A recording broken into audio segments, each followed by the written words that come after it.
ছোট্ট এক ছেলে রায়ান এক পাহাড়ি ট্রিপে হারিয়ে যায় বন্ধুদের থেকে। হঠাৎ সে একটা সরু গুহার মুখ খুঁজে পায়। গুহার ভেতরে ঢুকে সে দেখতে পায় একটা পুরনো জংধরা কম্পাস মাটিতে পড়ে আছে। কিন্তু এই কম্পাস কোনো সাধারণ জিনিস নয়। কম্পাসের কাঁটা উত্তর দেখায় না, দেখায় এক অদৃশ্য পথে। রায়ান কৌতূহলে পা বাড়ায় সেই অদ্ভুত পথে।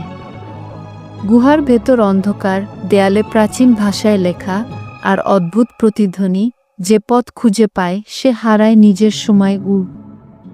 হঠাৎ করে সে এসে পড়ে এক আলোয় ভরা কক্ষে, যেখানে ভাসছে একটি সোনালি ঘড়ি যা সময়কে থামিয়ে দিতে পারে। কিন্তু ঘড়ির পাশে লেখা, একবার নিলে ফিরে যাওয়ার পথ বন্ধ। রায়ান কি ঘড়িটা নেবে নাকি ফিরে যাবে?